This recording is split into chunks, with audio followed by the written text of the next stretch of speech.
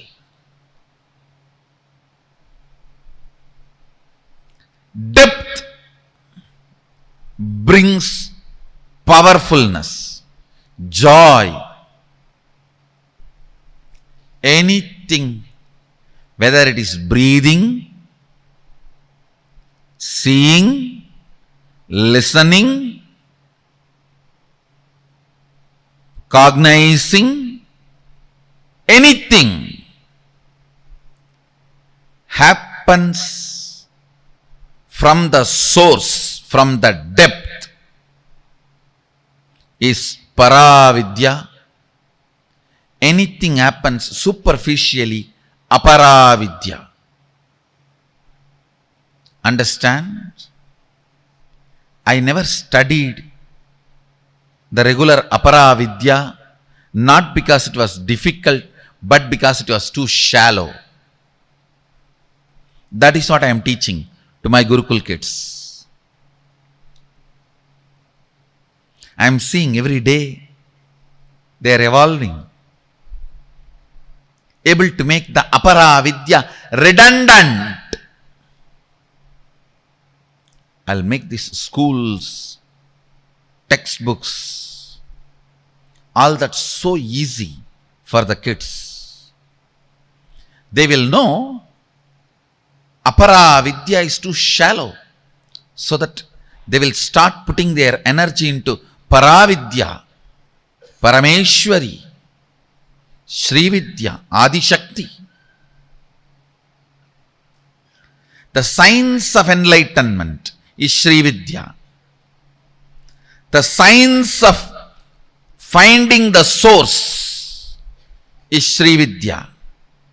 The science of finding who is seeing, who is listening, who is breathing, and who is cognizing. Listen. Repeat the verses once more and you will understand. The fifth verse, Yat vachanapyatitam yena vachapyudyate, which cannot be described by words, but which is the source of the vak. The speech does not illumine, reveal, but which makes the speech happen. First. Second, the sixth verse. Yanmanasana manute yena hurmano matam, means cannot be cognized by the mana, but which makes mana cognize, which makes mana operate. Next, yat chakshusha napashyati, not which can be seen, but through which the organ of seeing is lit, functions.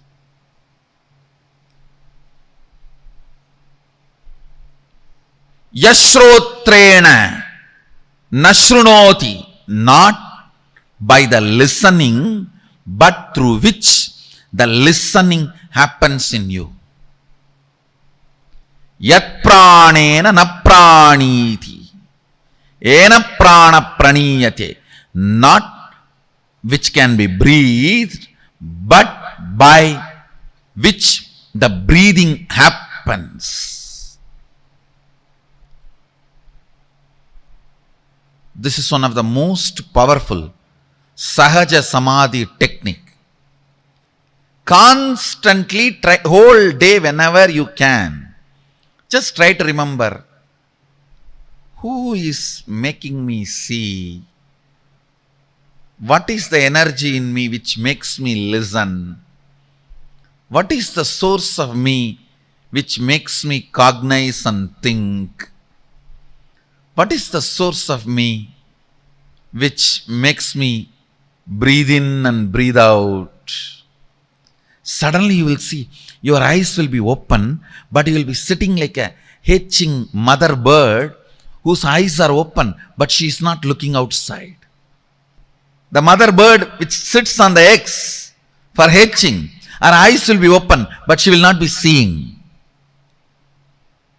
Your eyes will be open, but you will not be seeing, because you are seeing the seer. Whenever you find time, just try to sit, even for a few minutes. You will pick up Sahaja Samādhi. Your eyes are open, but you are not seeing. Your ears are open, but you are not hearing. You are not sleeping. Your cognition is alive, but you are not cognizing. That is the state called Sahaja Samādhi. After some time, even if you are cognizing, you will not be moved out of that state. You will continue to be in that state and you will continue to cognize. That's a perfection of Sahaja Samādhi. Understand these 5 verses of Kenopanishad is the most powerful technique, method for Sahaja Samādhi.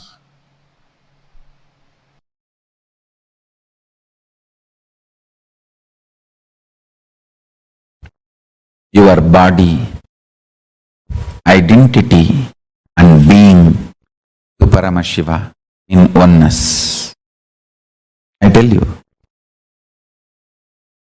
Paramashiva is a pure being, pure identity and pure body.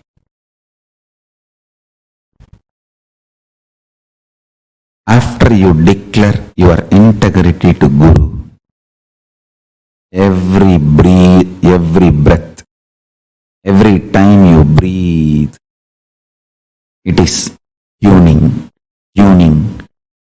with Paramashiva.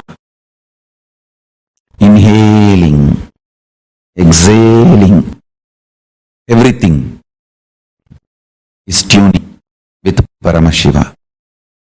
Whether you do yoga, or waking up in the Brahma Muhurta, or attend satsang, do the oneness process, Paramashivoham process, or chant Mahavagya, do puja, anything. The tuning goes on and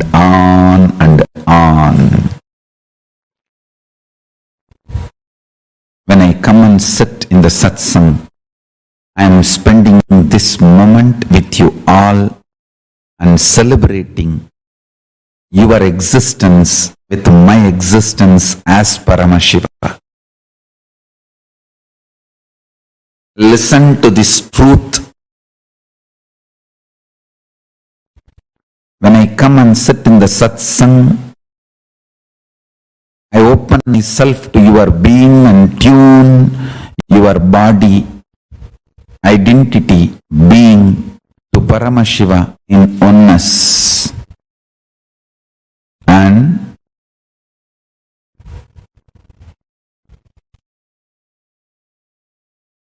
make you experience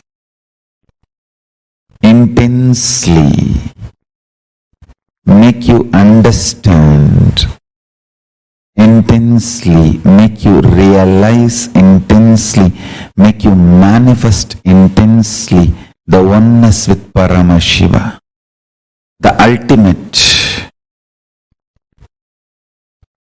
absolute, Shuddha Advaita Sukhabodha Jnana Vijnana Nirvikalpa Nishkala Niranjana Nirahara Nirguna Nirbodha Nischala Nithyananda Paramashiva Swarupam Guru Bhakti continuously tunes you. Guru Bhakti is more than Nirvikalpa Samadhi, Sahaja Samādhi. Guru Bhakti is Sahaja Samādhi. Vegaha nimitta apekshat karmano jayate niyatadikriya aprabandha hetu. Change of motion is proportional to the impressed force and is in the direction of the force. You should know this law is the precise definition of how Guru Bhakti can become Guru's grace and become oneness with Paramashiva. Guru Bhakti does such big push, it gives such big push inside you as a Guru's grace and manifests as Guru Shakti and connects you with Paramashiva. Guru Bhakti is more than Nirvikalpa Samadhi, it is Sahaja Samādhi.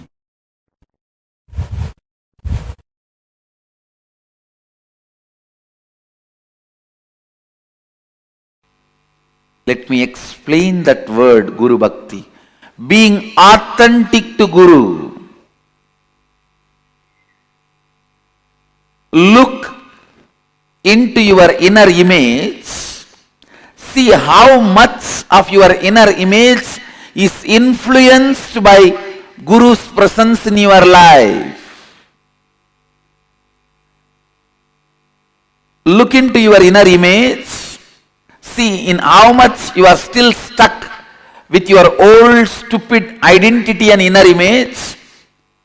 How much the Guru has influenced, Guru's presence has influenced, and how much of your idea about you has changed.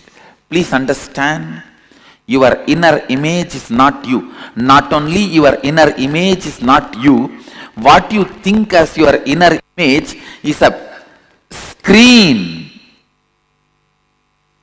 iron curtain, stopping you to experience the real you.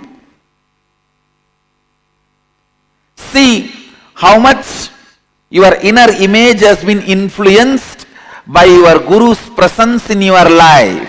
If you continue to have your inner image without changing, you are living your logical life. Yesterday you have been sick, logically today you will be sick. Logically, tomorrow you will be sick or more sick. Till death. That is supposed to be the logical life. Inspiration and energy of the Guru enters into your inner image. Life will not be any more logical. It will become just magical.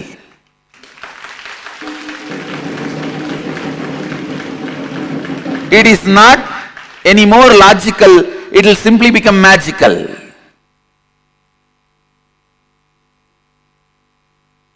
How much your inner image is inspired, influenced by your Guru's presence in your life.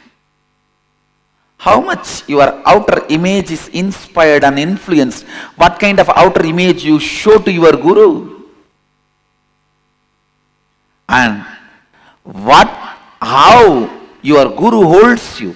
What is the anyakara he is having about you? Have you taken responsibility for it? What kind of an image you hold about Guru and the life around Guru, the Sangha.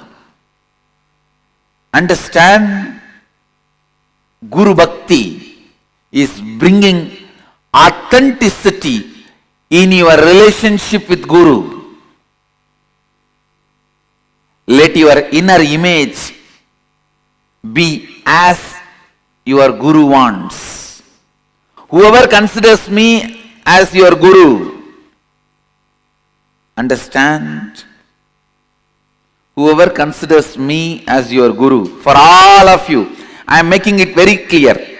The inner image I expect from you. I want you to have the inner image of Shivoham.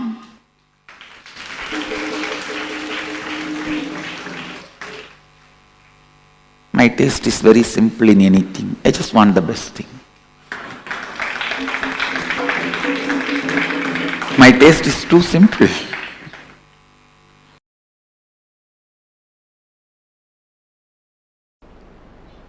See, if your inner space is in the mode of self-denial, you will have exactly the friends, family, people with self-denial only falling in your eyes, falling in your senses, falling in your perception. If you are in the mood of completion, you will have only people who want to do completion falling in your perception. Listen. So, whether you are in the state of a devil, demon, bhuta, preta, rakshasa, gandharva, muni, kinnara, kimburuda, gandharva, yaksha, rakshasa, rishi, whatever space you are in Advaita.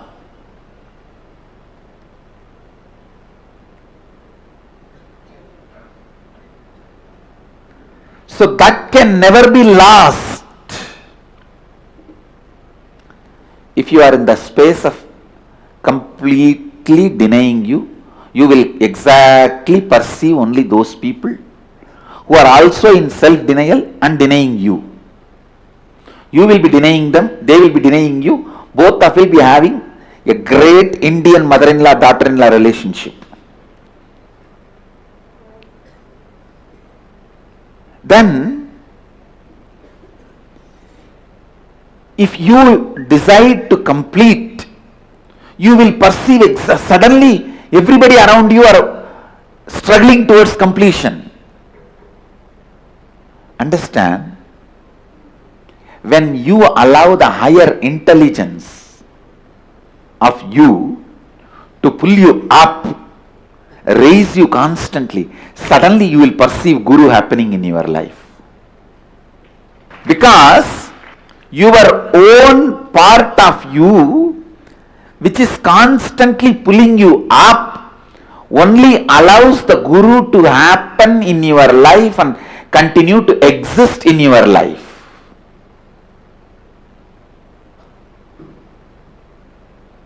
Only then you perceive Guru in your life. If you are in the level of oh, he has stolen my 200 rupee, he may steal my 300 rupee, he may steal my plastic bucket. You will only have that kind of people around you. In your perception, in your lifestyle, you will have only the people who will steal your mug, jug, the cloth which you kept without using, or the shampoo packet cover you hid under your pillow. You will exactly have only this kind of people in your perception. And when you start perceiving, oh, I will defame this fellow, I will destroy his identity, you will see exactly that kind of people happening around you, who will be defaming you and trying to destroy your identity.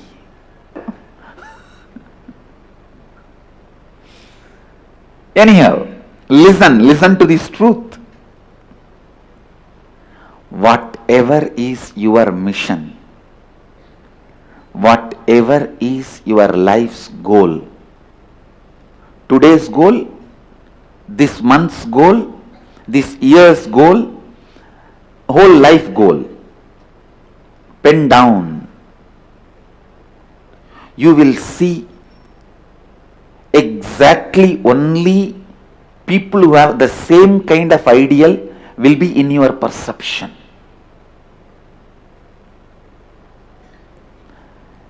Today's goal is just to get out of this problem. 1 month's goal is how to get out of this reporting system. 1 year's goal is how I can cheat that method, this method, and become Mahant, whatever goal you have. Or your goal may be the other way. Today's goal, how I can really become authentic. 1 month's goal, how I can become authentic and integrated. 1 year's goal, how I can become authentic, integrated and responsible. Life's goal, how I can be enriching. You will see exactly those kind of people will be in your perception. You don't need to show to anybody what you are penning down. But pen down your today's goal, 1 month's goal, 1 year's goal, life's goal, purposes, and look around. Whoever is in your perception, means whoever is impacting your inner space, all of them will be struggling with the same thing, same frequency. Whether you see Amavasya or Purnima, moon is full. Your perception only changes. Whether you are in the space of my shampoo bottle has been stolen, my chappal has been stolen, or in the space of Advaita Satya. Advaita is the truth.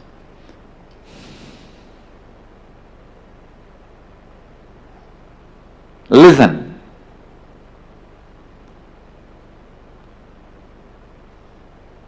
Changing your perception about you,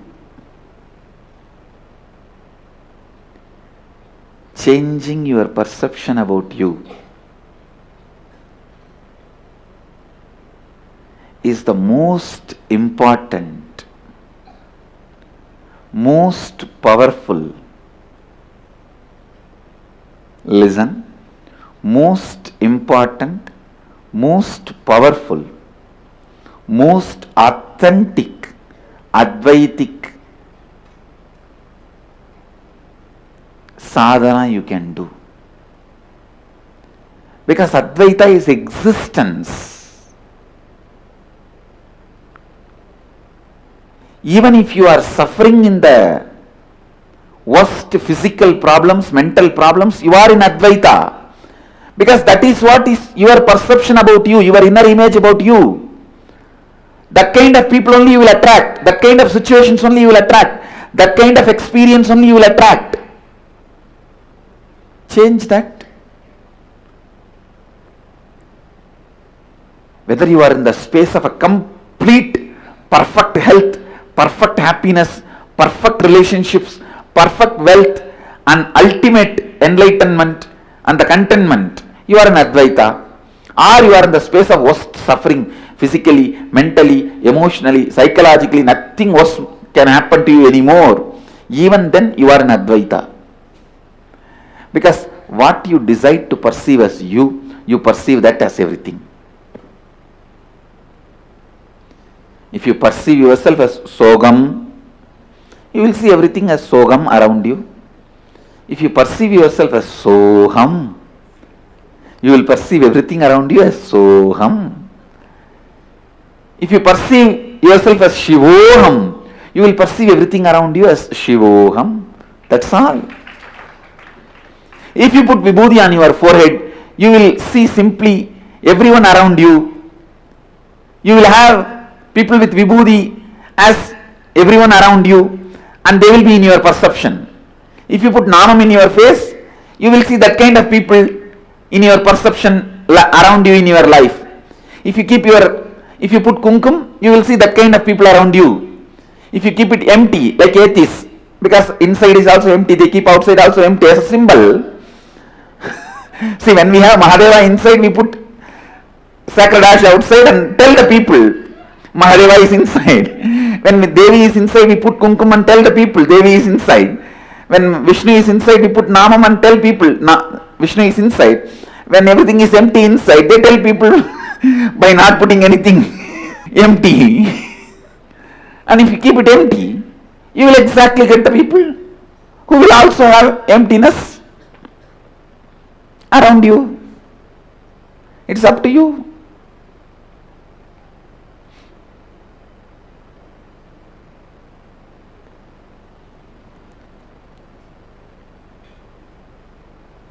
So listen.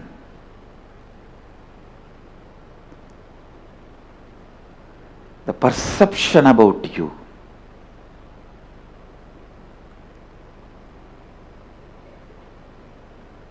should be built newly with that great truth of Shivoham.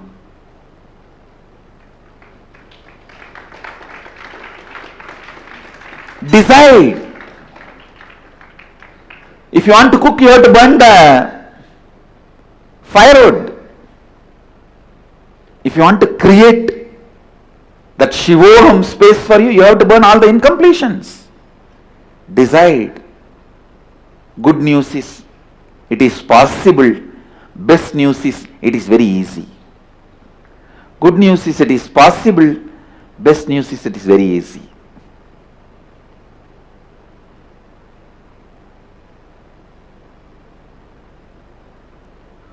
Go on completing. Decide very clearly, till I am perceiving myself as Shivoham, I am going to be doing completion. That cannot be stopped. Tell yourself, do you want to become Shivoham today or after 25 years? I am okay with anything. But till then I am going to be doing completion, I am not going to drop it. Better, why don't we become today instead of wasting 25 years? Then simply, naturally, your being will tell, yes, why waste unnecessarily 25 years? To celebrate the truth which already I am. And simply you will see all your inauthenticities will be burnt. Simply your biomemory will be purified and cooked. The cooked biomemory is only called as Siddha. Siddha means in Sanskrit boiled. In Bengali they say Siddha Alu, means boiled potato. A cooked biomemory is Siddha. If you cook your biomemory with Shivoham,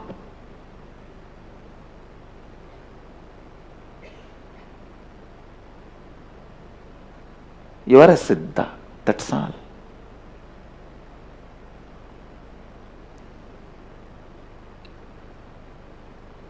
Cook your biomemory with Shivoham, Shivoham, Shivoham. Shivoham, Shivoham, Shivoham. Simply you will see you become Siddha. You become Siddha. Shivoham, Shivoham. Shivoham, Shivoham. Shivoham, Shivoham.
Yes.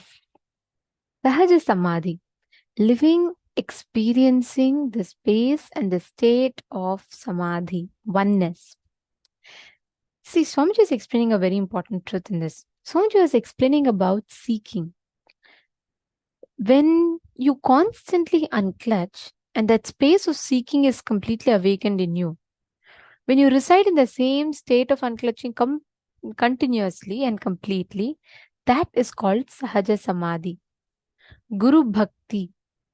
Tuning in yourself into the space of oneness with Paramashiva is Sahaja Samādhi. Actually, you all should know, today's day is very, very significant because the deity that we are having today is Ashwarudhamurti and Gurumurti. These two are the forms of Paramashiva, where in one of the Leelas, Paramashiva appears as Guru. He embodies himself as a Guru and he comes and saves one of his dearest devotees, Manikavasagar. We'll be learning about that story further, but this is the main deity of today. And today's deity represents that Sadashivatva, that ultimate manifestation of Paramashiva. See, when you constantly question, constantly go to the source, right? You will always find at the very core of it, at the very core of everything, there is one part of you which is eternal. That part is what is Paramashiva. See, please understand, it's very important with what part you associate yourself with. Let me say, for example, if you think the best in my life, the best that I can do is I can only do this much, and this much. Like you can say, okay, I am a best singer. I have a good voice. Because of that, I'm a best singer. Then understand, when your voice fails, you will fall into depression. If you think life is all about seeing movies and enjoying movies, when your eyes fail, you'll fall into depression. If you think your life is all about food, taste, enjoying the taste of food, when your tongue fails, you'll fall into depression. If you think your life is all about just having good relationships, when people leave you, you will fall into depression. If you think life is all about the knowledge that you have, when your intellect starts failing, you will fall into depression. If you think life is all about physical health, when you age, you will fall into depression. When you think that life is, even if you think life is just puja, when your organs fail, you're not able to do it, you'll fall into depression. Swamiji very beautifully tells, and this is one of the most, I will say, like, this statement made such a strong impact in me. Swamiji said, the only thing that can save you, the only thing that can really help you is not building your definition of you based on anything else, but only on the part of you that is eternal. Amongst all of this, there is a part of you inside you which is not touched by the ups and downs of life. How many of you have noticed many times there are these moments where you have the most scariest thing happening in front of you, but you still feel like I can get through this. I mean, there's one part of you which will not be affected at all. How many of you have experienced that? Laurent Lavingaya and King Singh, Jan Chang. How many of you have experienced it?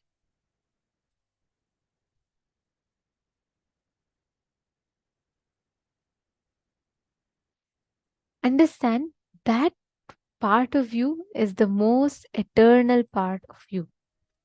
When you experience that part of you, that part which is untouched, which is not shaken by any ups and downs, it is only on that part that you have to build your life, because only that is consciousness. Consciousness neither gets too excited nor it falls into depression. It does not get angry nor does it get sad. It does not have the extremes. Many times we think, oh, the happiest part of me is me. No, that happiest is a temporary high. Or it is not, nor your depressed part, because a depression is a temporary low. Only bliss is eternal and only consciousness is blissful. Blissful. Happiness means you experiencing joy because of an external reason. Bliss means you being joyful, blissful because that's your inherent nature.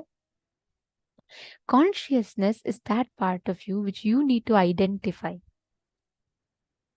Are all of you understanding this? Without any distraction from the things that life presents to you. You can be a best singer. You can be the most wealthiest person. You can have all the love from people. But all of that is only a distraction, because your goal is you are consciousness.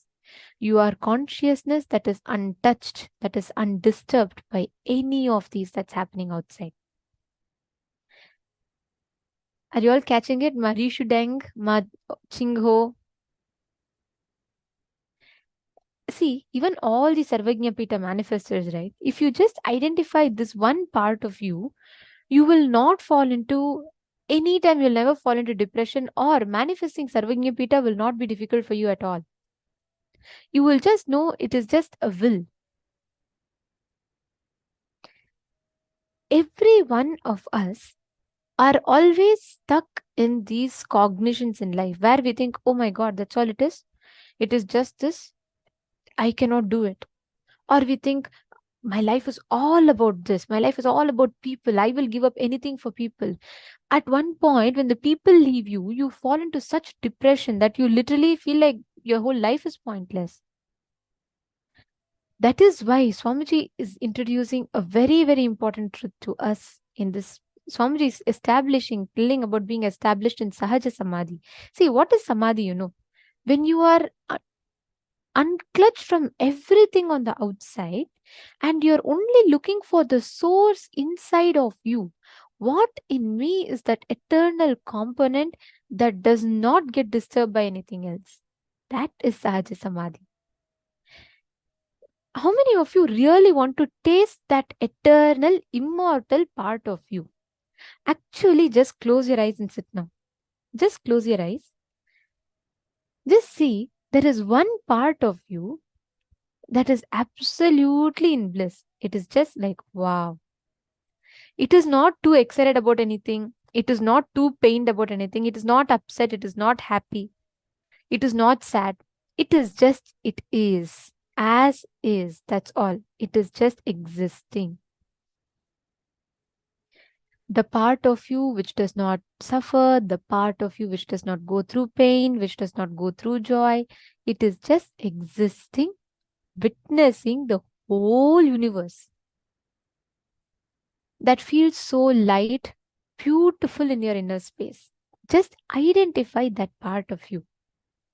Can I request every one of you to close your eyes? See, falling in tune with that part of you is what is exactly called samadhi. Just close your eyes.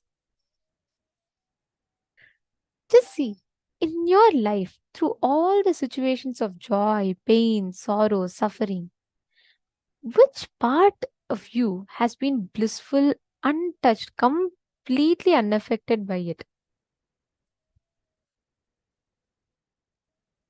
Identify.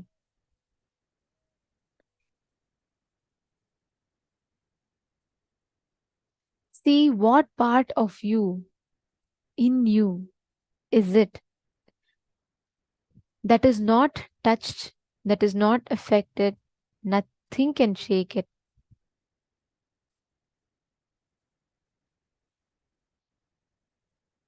Madhyana's beloved, you have posted you want more of that part.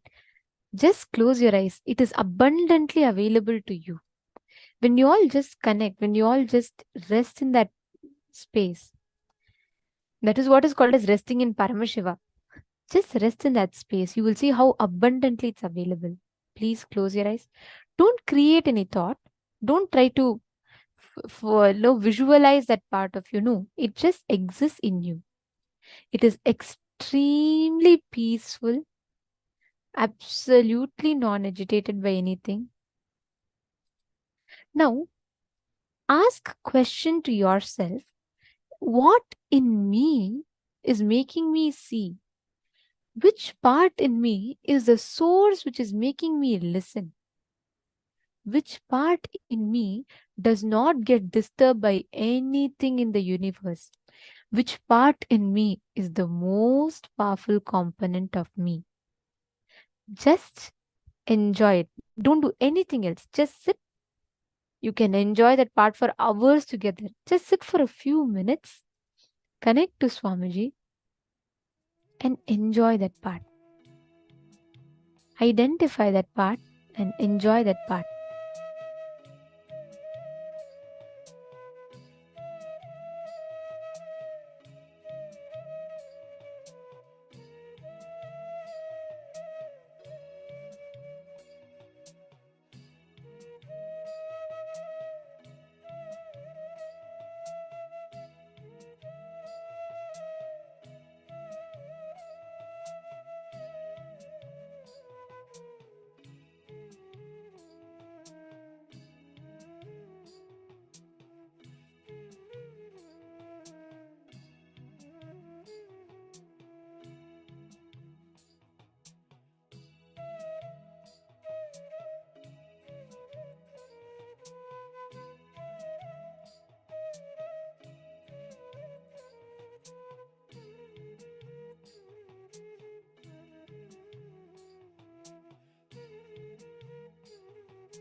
Now, slowly relax. Please relax. Just settle in that space. See, you being in tune in that space is what is samadhi. You being tuned in that space is what is experiencing samadhi. Actually, whenever you are in that vibrant stillness, right?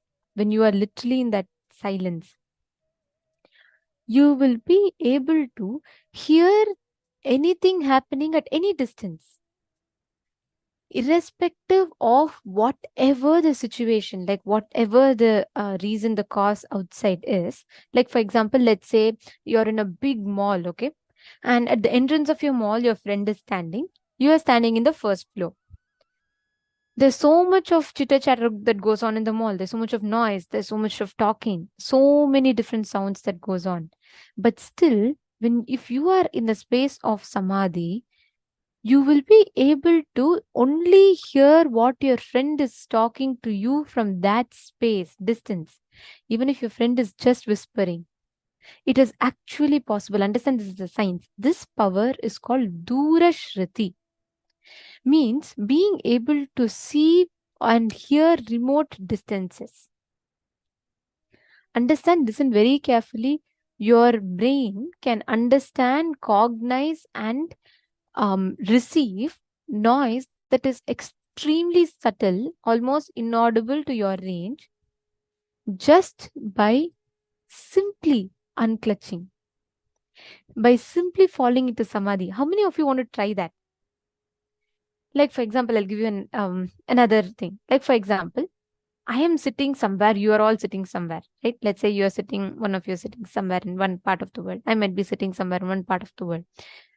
But just by your conscious will, and of course, if I give that consent, you will be able to exactly hear what I am hearing here. Like if I'm hearing a music, you will be able to listen to that music without you actually physically hearing it.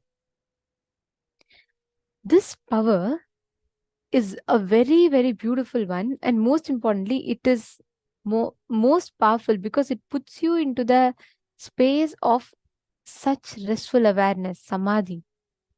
It does not, see, you don't need to do something extraordinary to get it. No, it's very simple. When you just decide and when you are able to unclutch, you will be able to hear anything that is happening at any distance, which just shows one thing: how you are as consciousness are not dependent on anything external for you to manifest what you want. You don't need something from the outside to tell you. You don't need something from the outside to for you to know the conversations that's happening. You don't need someone to tell you what they're thinking about. Actually, you can manifest that as a power.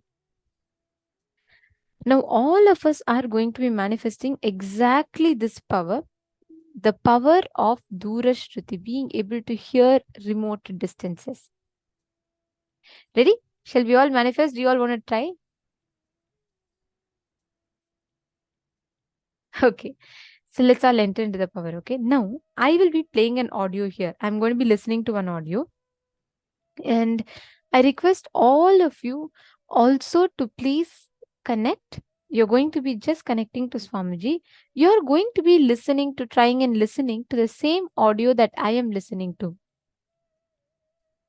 Shall we all start? And it's very, very possible. You will simply be able to do it. Okay. So are we all ready? Shall we all enter into this? Okay. Please sit, and any audio around you, can you all turn off, like any other music that is going on? See, you're only going to hear to what I am hearing. So don't worry. Even if there's some noise that's coming, it's unavoidable. Don't worry. That's not a problem. Okay. You just need to do only one thing. You just need to consciously decide and just unclutch. Bring complete silence in your inner space. When I say silence, complete thoughtlessness in your inner space, you will be able to hear even the subtlest of sounds happening thousands of kilometers away from you. Let's all start. Sit straight. Sit with your head, neck, and spine in a straight line. I will now be muting myself, so I will not be talking, but I will be hearing a music. Catching it? So you might not necessarily hear me talk something because I will actually not be talking anything. I'll just be hearing some music, and you're all going to be scanning and identifying what music exactly that I'm listening to, and you're going to be trying and identifying that exact sound. Okay, shall we start? Okay, so in the count of 3, I'm going to be muting.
Yes.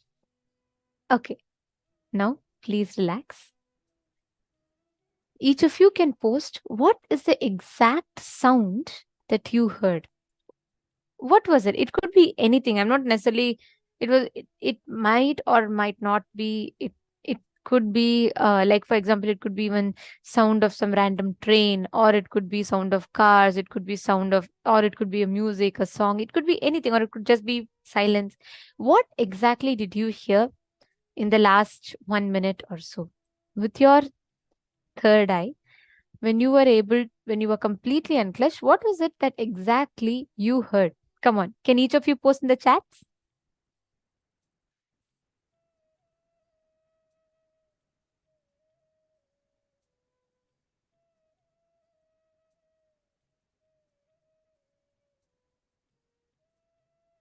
I request everyone to post in the chat.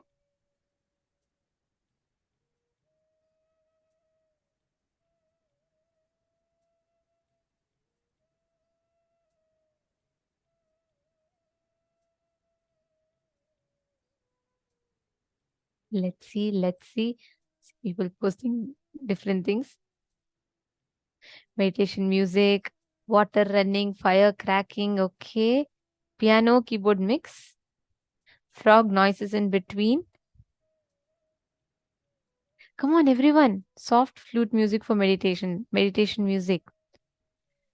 Come on, Ma Jenny Tran, Ma Xian Zhu, Pevin Hong, Sonal Goel, Suri Lakshmi. Can I request every one of you to post? Okay, Ma Suri Lakshmi has posted.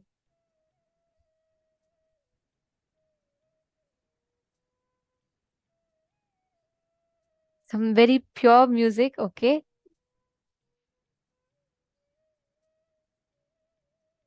See, you all should not put all the guesses, Some people are putting like jazz, classical, this, that, all possible music you're putting. You should not put like that. What you heard through the third eye, you have to put. Okay, very nice. But right now, I'll not be saying who is manifested, who is not.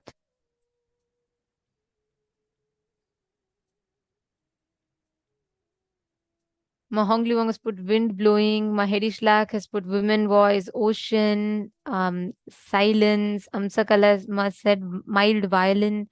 Indian drums like tables first. Then I heard bells, flute, then changed to drums. Okay. Come on, Ma Chuniliyu, Ma Nitya Naresha, Ma Jnana Pradata.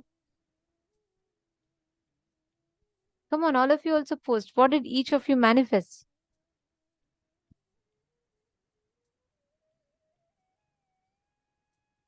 And yes, the male bodies, I request all of you also to post.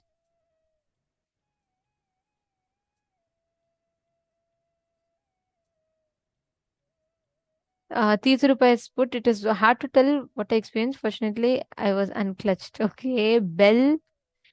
See, you will actually hear certain vibrations or certain sounds. Or if you heard nothing, you can just like say it was just silence. Whatever it was. Lucas has said Murugan Darshan song, okay? Wow. All right. Okay. I'm going to be now showing you all the exact song, and you all will be really surprised. So many of you exactly described saying it is a very slow song. It is. It is called the Kumi song, and it's one of a very melodious song. I'll be playing it for you all now. கல்வி நிறை வாழைப்பெண் காதலி என்றோதுகின்ற செல்வியின் மேல் கும்மிதனை செப்புதற்கே நல் விசயநாதனின் சொல் வேதனஞ்சு போதன் மிஞ்சிமான மஞ்சபாதம் வஞ்ச நெஞ்சினில் வைப்பாய்.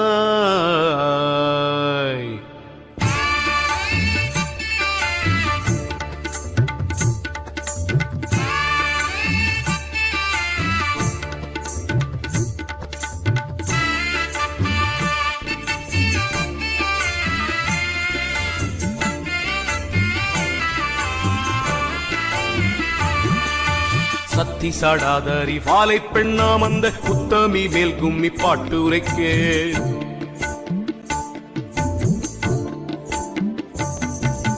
சத்தி சாடாதரி வாழை பெண்ணாம் அந்த உத்தமி மேல் கும்மி பாட்டுரைக்கே வித்தைக்கு உதவிய ஒற்றை கொம்பாம்பாலை சித்தி விநாயகன் காப்பாமே சித்த.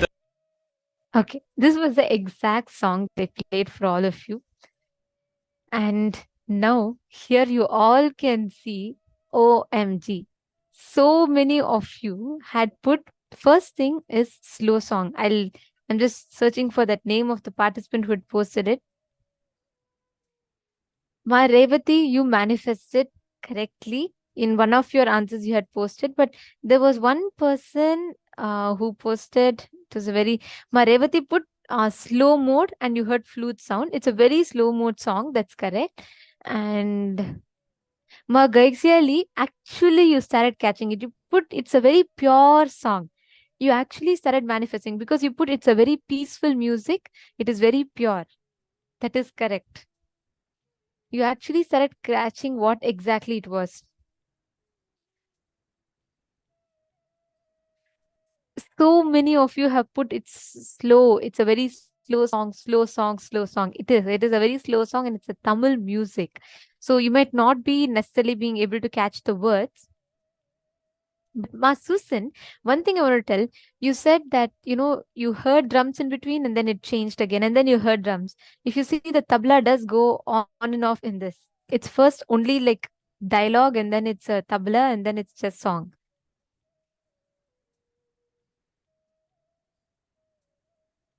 Ma Ratna Prabha, maybe you have put it snake related.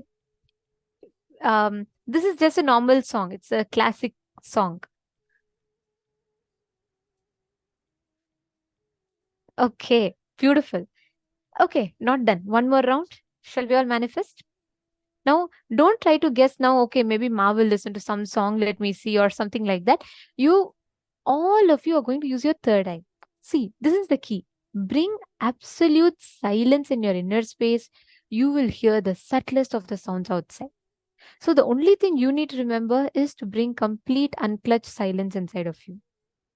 Then Swamiji will show you whatever I'm listening to. Okay? Okay, so at the count of 3, I will again be muting myself. You'll not be hearing anything. But you're going to be listening through the third eye. Means you're going to be coming to that space of complete unclutching. And you're going to be trying and scanning what is it exactly that I'm visualizing. Sorry, what I'm hearing. And you're going to be scanning that to the third eye. Shall we start? Okay, 3, 2, 1, start.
Yes. Please relax. Okay, come on. Now, each of you post what was the sound that you heard me hearing. Come on. Every one of you, please post. Ma'am, Sakala, when you say music only, what was that? What was that instrument? Like, was it some beats music or was it a melodious music, flute music, anything? See, don't just put generic words. All of you should be very particular. Okay. So, what exactly was it that you heard me hearing?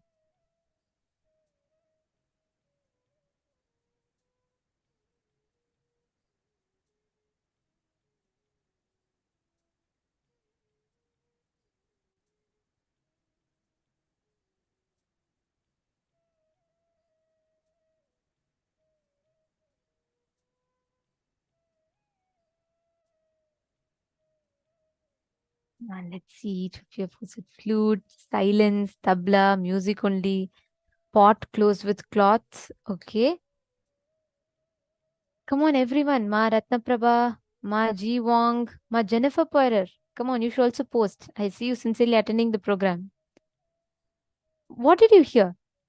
Just connect, Ma. Actually, you will be able to hear it. Okay, birds near the ocean, then more like rainforest. Nothing. Soft piano and spring sound. What do you mean as spring sound? Ma Virupaksha, is it? Oh, the spring, like the boing that happens with the spring. Ma Ratnaprabha has posted tabla sounds. Come on, everyone.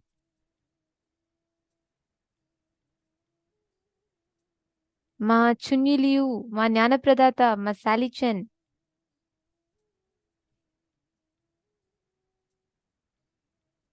Absolute music, okay, intense music on the sound of drums shaking the sky.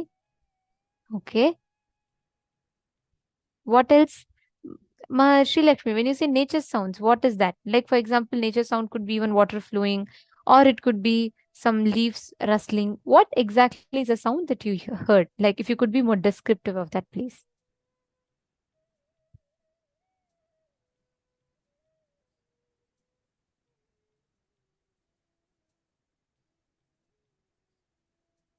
Ma Revati has put Villupata, nature sounds, bird, water, female voices. Okay. And singer is a man. The man is about more than 30 years old. Ma Revati has put money sound. Female. Okay. Anandeshwari Jaya Jaya song. Okay. All right. I think it's now time for us to verify. I'll also check what the male bodies have posted now. Guitar, Vedic hymns. Okay. Then intense song. Okay. What? See, Punidanaya, describe it. Try describing it. When you say, when intense song, was it instruments? What type of instruments were there? See, when you are more descriptive, right? You will be able to experience the sounds more powerfully. Sumit Agrawalaya, what did you hear? Did you try manifesting? How was it?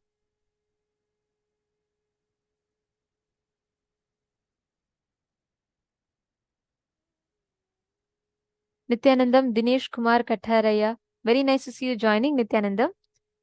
Okay, come on. All the others, please describe what exactly did you hear? Put as descriptive as possible. Okay, for this round, I'm going to be showing you all the answer, what exactly I heard. And I'll tell you all, whoever have, see, if you're really unclutching, you can totally manifest it. And I can show you all, so many of you have already manifested. I'll be playing the sound again. You all can listen to it now.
Okay, so it was a sound of birds.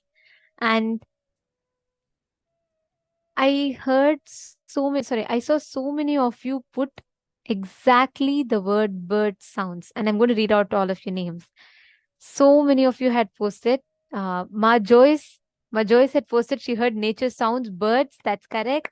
And Ma Susan Solander had posted she heard sound of rainforest. And this particular video is a recording of the birds from a rainforest. Ma, that's correct. That's beautiful. Ma Susan manifested, Ma Joyce manifested. And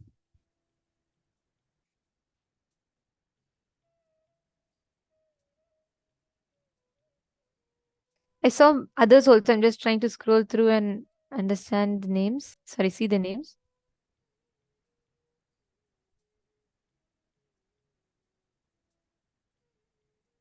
Okay.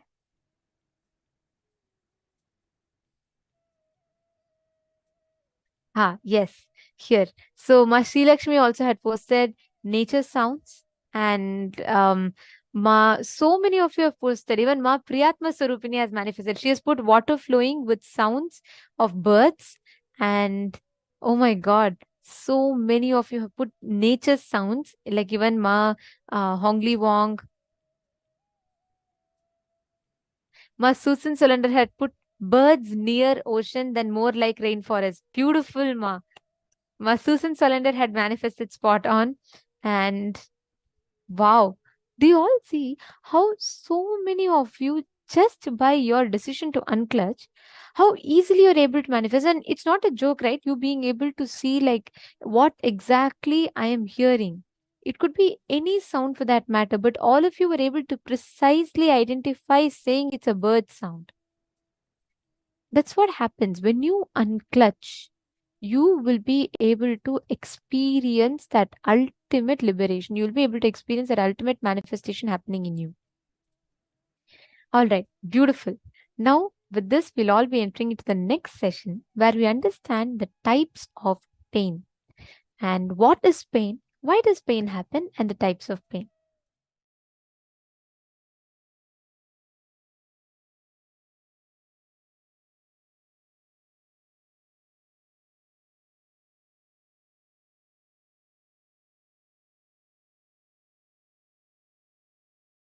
Reason for patterns that are passed through generations.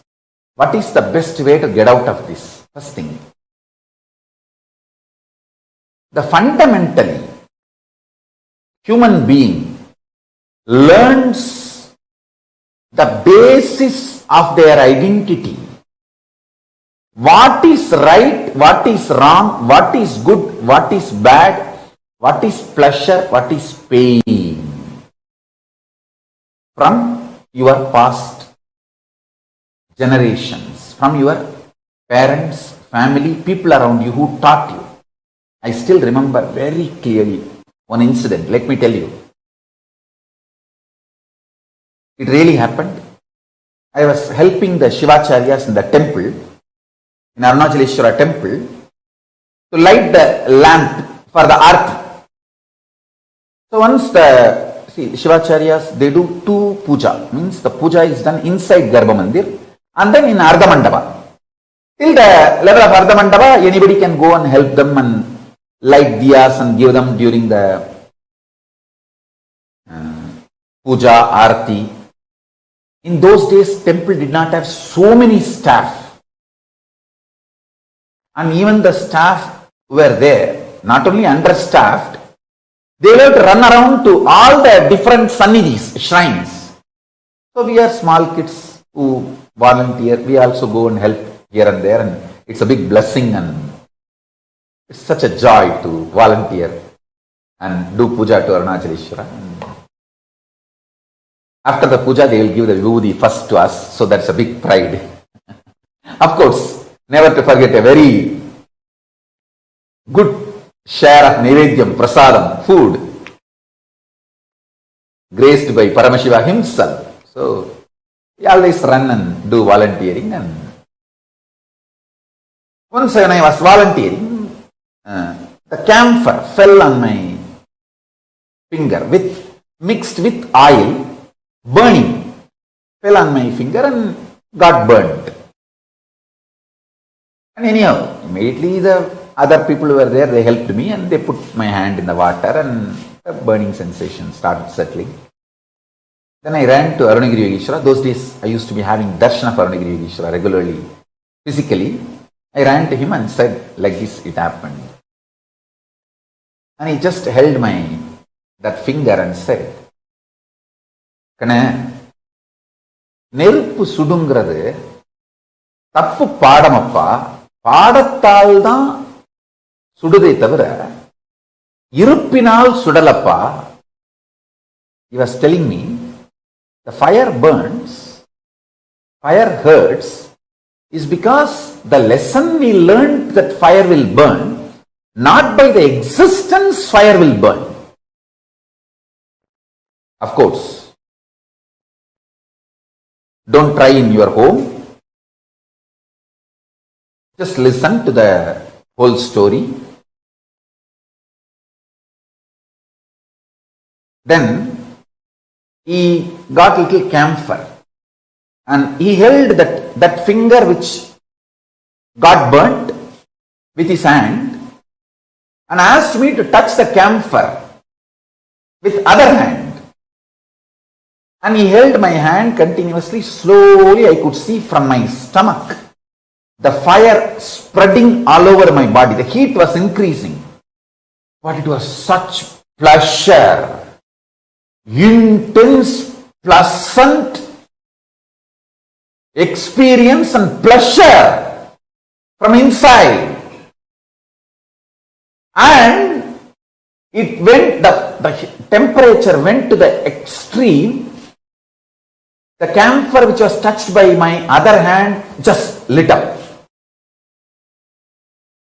To that level, my body temperature has gone up, but no pain, no suffering. It was pure pleasure.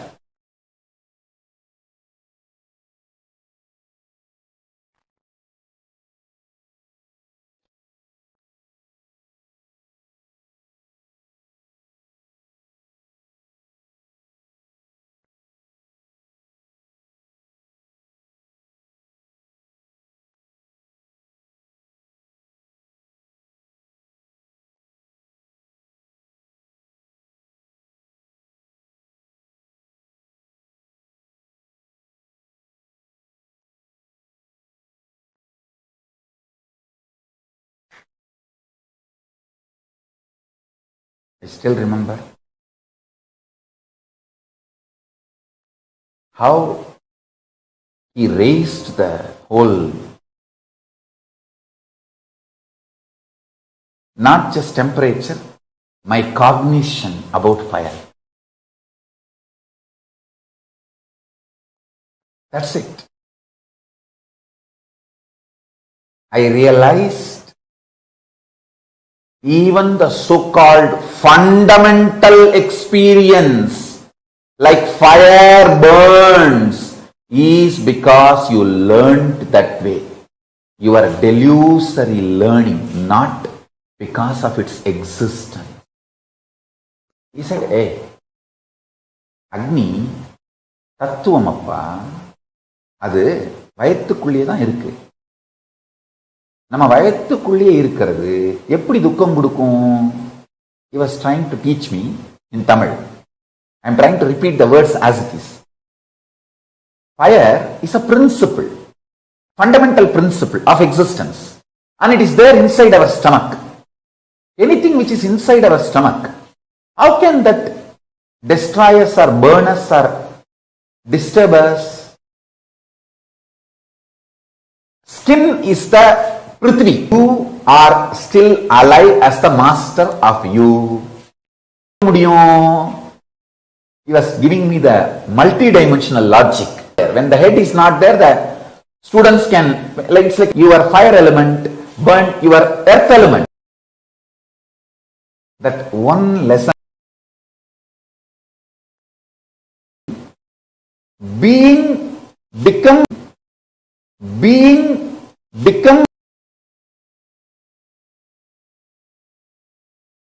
See, this matter together means will become different.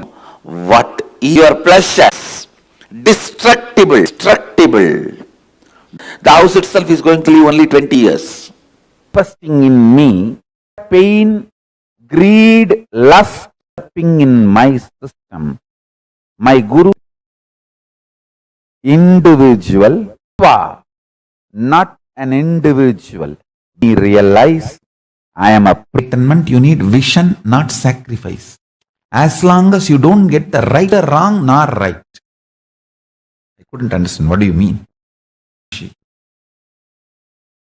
It was when the Avalakunru, you need to cut yourself again. If Annama, you need certain kind of a ferociousness to do sacrifice till the vision. Because it is not required regularly. Once the vision clicks, it is not the vision clicks. Once the vision clicks, you don't need sacrifice. And perseverance, will, persistence. For that you need sacrifice. Not understand. You are very only with some of the basic questions about life. What is life? Is this understandings. Life only continues to make you, how can I avoid it? What is joy? How can I have more? Father, mother, uncle, society, teacher, finally from Guru. How many ever question is maturity, listening your own answer and experiencing once for all is enlightenment. Understand? It's nothing but basic questions. What is life? What is death? Why suffering? Why pain? What is bliss? What is joy? How can I have more joy? How can I have less pain? What is it that is living inside me? What is it that changes inside me? What is it that does not change inside me? What is it that is making me move? What is it that is making me tired? What makes me exciting? What makes me feel bored? For these basic questions, if you have better and better answer and click with the better answers, that is called maturity. Naturally, the answer your friend gives when you are 5-year-old will be different. Your mother gives when you are 6-year-old will be different. When your father gives when you are 14 will be different. Finally, when you reach your Guru, the answer he gives will be different. So, clicking with better and better answers is maturity. Ultimately, clicking with your own answer, experience, and the question disappearing once for all is enlightenment. That is enlightenment.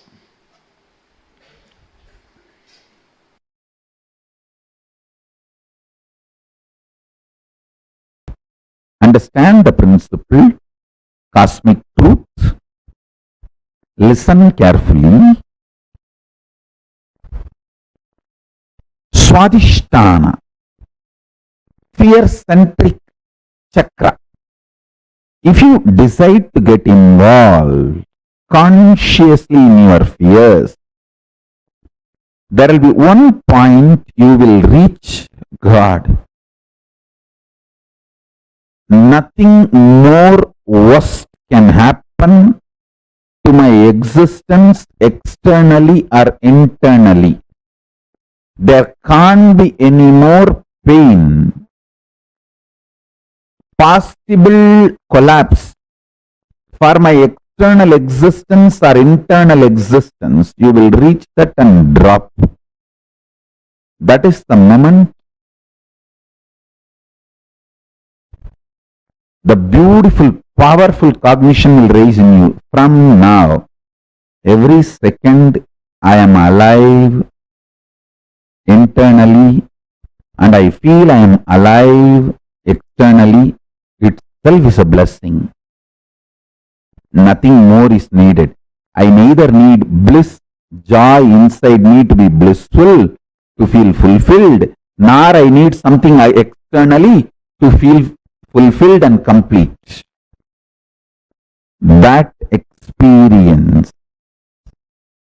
will happen in you if you consciously involve with all your fears, fear fantasies, the patterns, the way the fear manifests in you.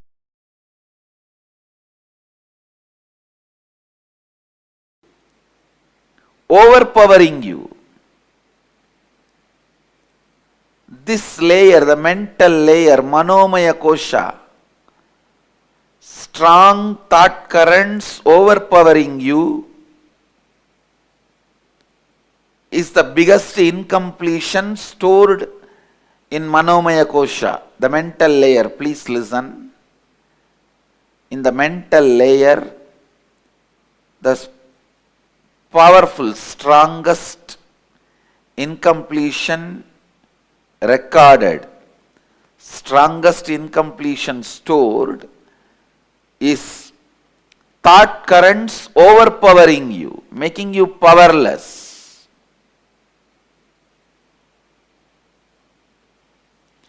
In this layer, we store all the pain patterns. We store all the pain patterns. Physical pain, mental pain, emotional pain, spiritual pain. All the pains are reduced to mental pain and recorded in your being. Please understand, physical pain also, when it is recorded in your mind, it becomes only mental pain. It is the mental pain about physical pain, that's all.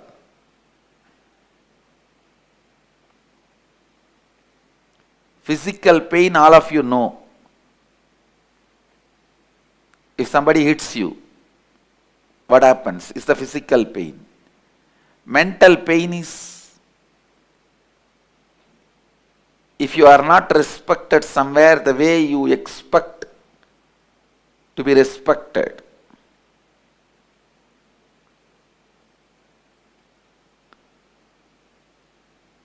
Emotional pain is somebody whom you really love or trust cheats you. And spiritual pain, conscious pain is pain of not achieving what you want to achieve in your life.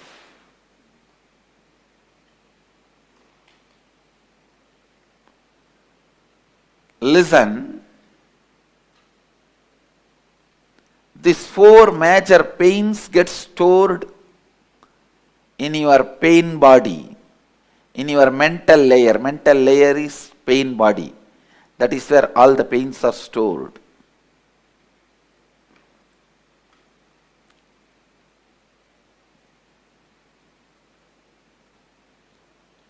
I'll lead you into a very powerful process to get you out of this mess you created for yourself. Each thought current overpowering you and torturing you, even though you don't want them. Now I tell you, sit, recall each and every incident, relive them in your inner space. Write them down. I commit with you, today with this Samskara Dahana Kriya, I will complete all your pain patterns because they are not worthy of carrying. You have a stupid U-Haul service. Constantly your pain being transferred wherever you go. This U-Haul service does its job even if you don't call them. That's the problem.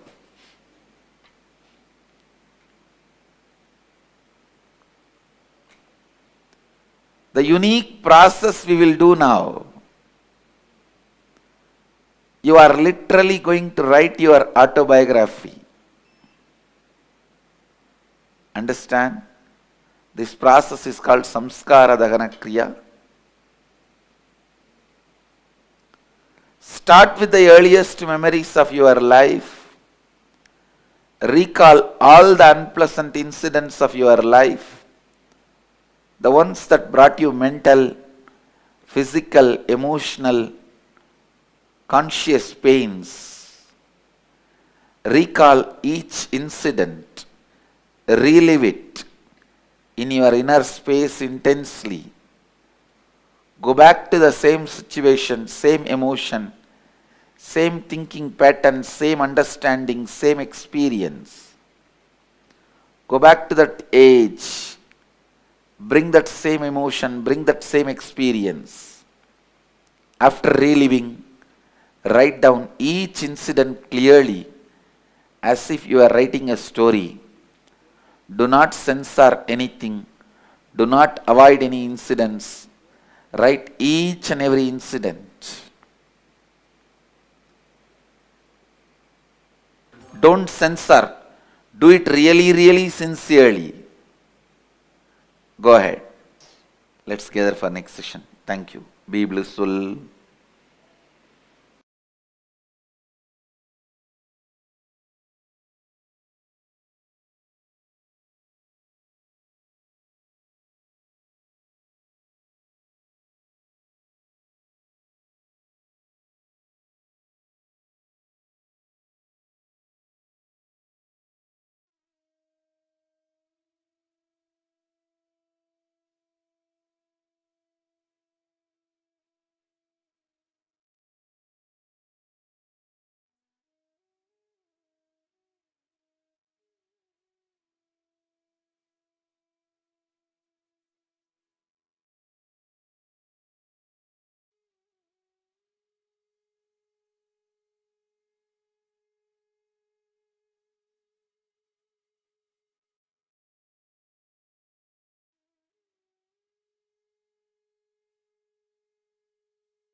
Yes. The types of pain that each of us have. First of all, Swamiji explained a very, very important truth.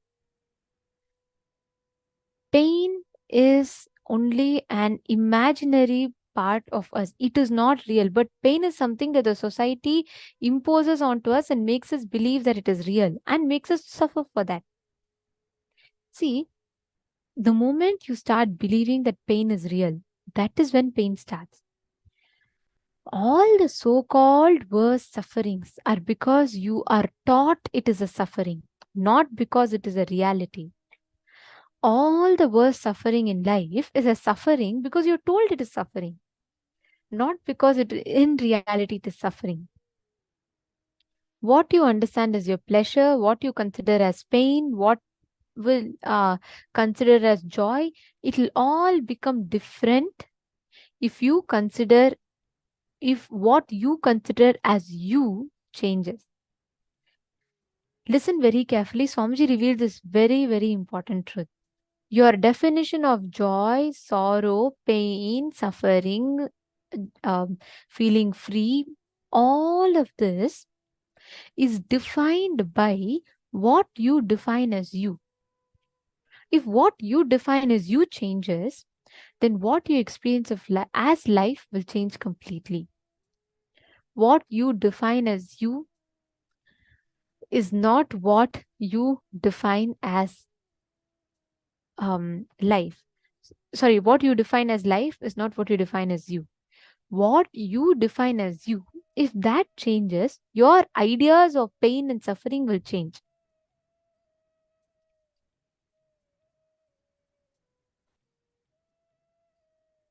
Please understand, Swamiji tells one of the most beautiful truths. Swamiji tells, nobody can give you suffering without your silent permission.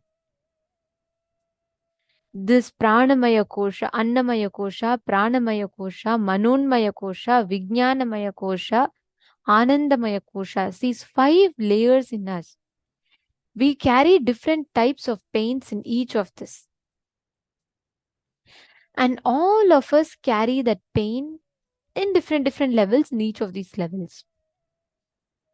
Now, Whenever you work on liberating yourself from that suffering, whenever you work on liberating yourself from all that pain and suffering that you carry inside of you, you will just need to work on the definition what you carry as you, automatically it will change. Let us all take a few minutes. Start with the earliest memories of your life. Recall all the unpleasant incidents of your life, the ones that brought you mental, physical, emotional, conscious pains. Recall each incident. Relive it in your inner space intensely.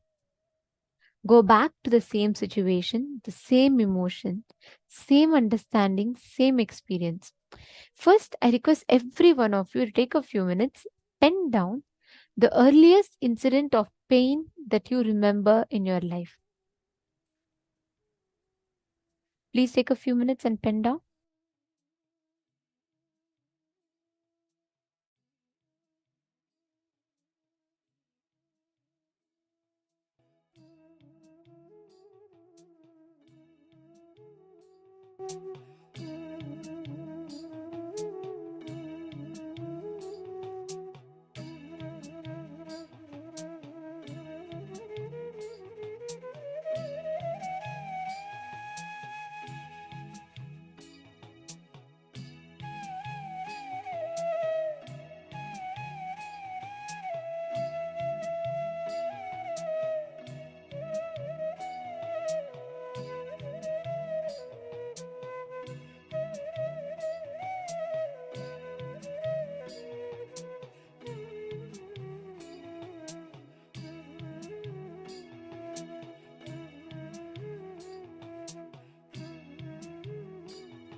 Now, if you have written down all the pain, the incidents of pain in your life,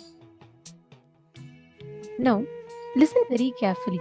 All these are stored as incompletions in our inner space.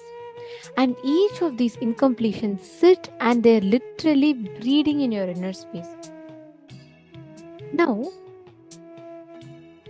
after you are reliving, write down each of them and complete with them end to end.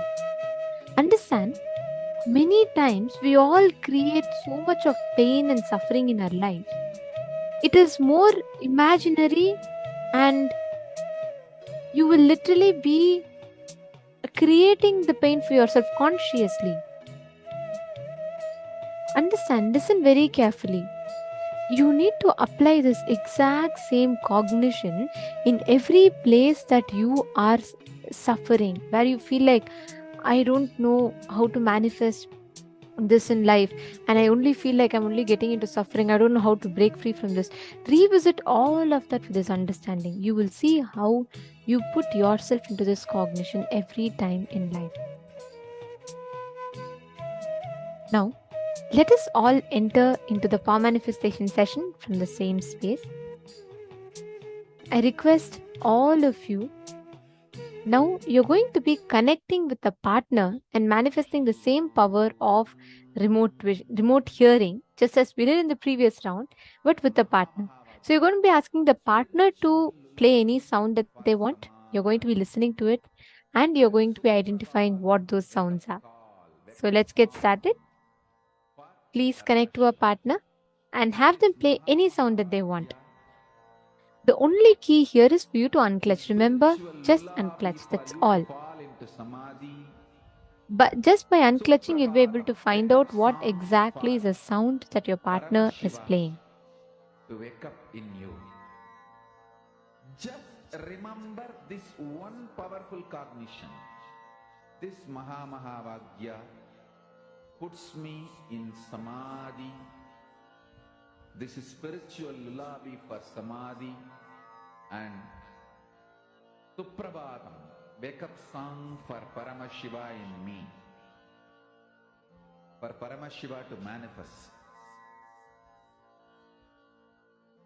With this one spiritual powerful cognition, chant this Mahamahavagyā.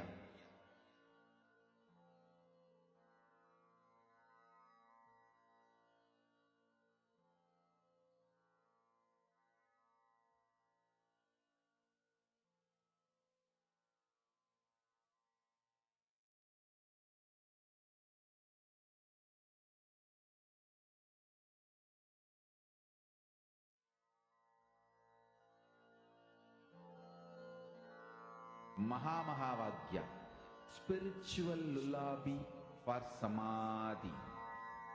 And Suprabhatam, wake up call, wake up song for Paramashiva. For Paramashiva to manifest. With this one spiritual powerful cognition, chant this Mahamahavagyā. Om Nithyananda Paramashivoham. Om Nithyananda Paramashivoham. Om Nithyananda Paramashivoham. Om Nithyananda Paramashivoham. Om Nithyananda Paramashivoham. Om Nithyananda Paramashivoham. Om Nithyananda Paramashivoham.